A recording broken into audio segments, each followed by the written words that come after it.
What's going on, guys? Your boy Joey 672 coming to you guys with the video right now. So I want to go over, obviously, the Jason Kelce news, the speculated Jason Kelce trade news, and you know, kind of want to go down the road here and kind of say who could take that spot. What could we do if Jason Kelce is traded or released? You know, obviously that $5.5 million shed some of that cap space. So there's actually two players I am thinking about as of right now that are on this roster. Now, Jeff Stoutland was, I thought we were going to lose him as our offensive line coach. There was an opening for the offensive line coach in Alabama, and Jeff Stoutland was going to go there, and it looks like Nick Sirianni did retain him. This was probably a month ago, a few weeks ago, something like that. But two players, and I think could really maybe do some different positions and maybe give someone else a starting position that we've probably all could agree on that should deserve to start. You have obviously Isaac Semalo here, and you have Nate Herbig. Okay, so Isaac Semalo, I'm not really probably of this offensive line in general. Isaac Semalo is probably not my favorite offensive lineman on this team that's a starter, okay? I think his pass protection is horrible. I think his run blocking is actually a lot better. But he is decent. I'm not going to say he's the worst, but he's decent, okay? I think he's done a pretty good job so far.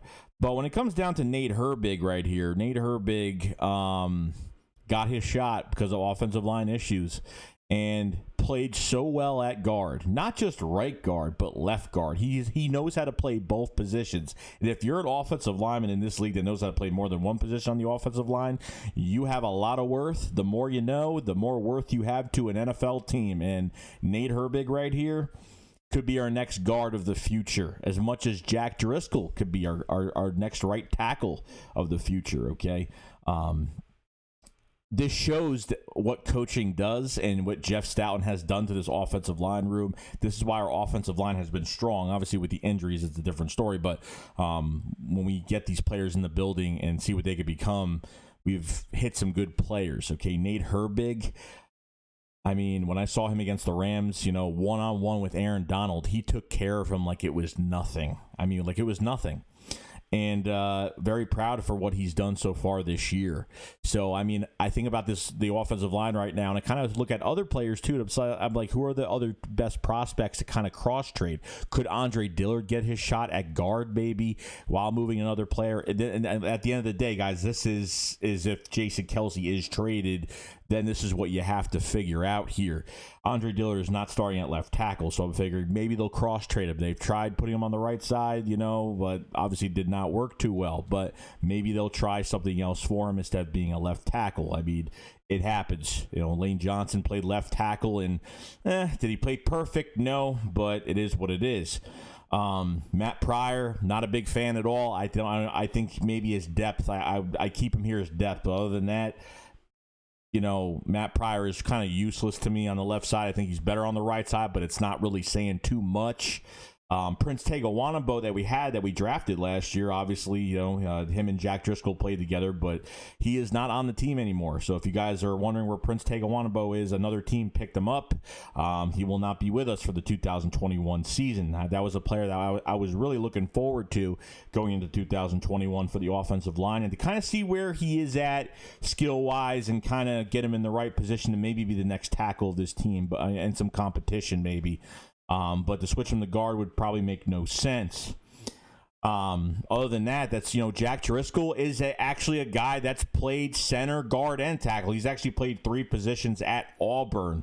Okay, Jack Driscoll played a lot of right tackle for us this year, came back, I think he started for the first game, came back, later on during the season, came in as an extra lineman on some plays here and there.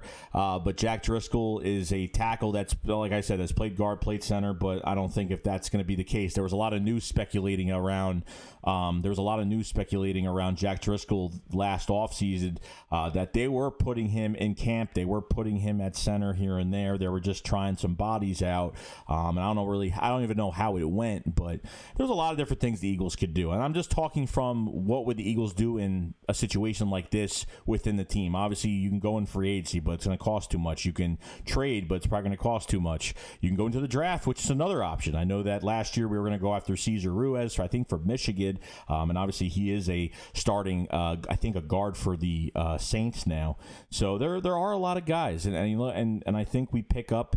I think one of our bright spots is the offensive line going to 2021. Definitely 100%. Now health is just a question, because moving the offensive line around 14 times, you can't blame that on Jeff Stoutland, because he's doing as much as he possibly can, giving us the right personnel in the right formations to win football games, in the right positions. So it's not all on him. I mean, the health of this team is a whole nother issue when it comes to the offensive line. Obviously, with Lane Johnson coming back, Brandon Brooks coming back, yeah, you get some players back that do some great things, but can they last the whole season?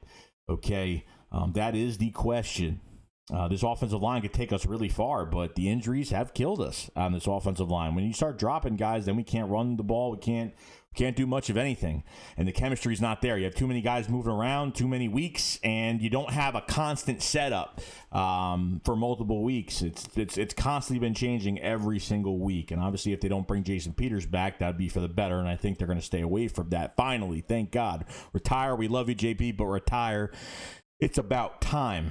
Okay. I am very happy with this offensive line. And, Nate Herbig should get his shot. Really should. He should get his shot. He should be in a big competition with Isaac Semalo, not even just for this Jason Kelce trade, but just in general, to have Nate Herbig be in competition, should be in competition for that guard spot. But talk about center. If this trade does happen, there are some cross training, there are some things that we could do.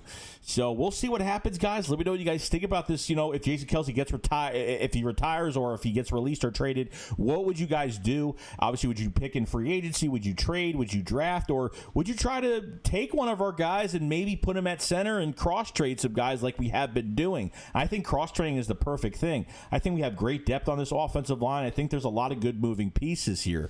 But obviously they're definitely going to pick up more offensive line in the draft. There's no doubt about it. Or undrafted guys, or guys that. And Jeff Stoutland's very good at. I mean, Jeff Stoutland's the best offensive line coach in the NFL. The best. I have to say, bright spot to this team is that we know out of resume is Jeff Stoutland with the offensive line. So let me know what you guys think about this. I'll see you guys later. Shakes going up, file slide. Peace out, guys. Peace.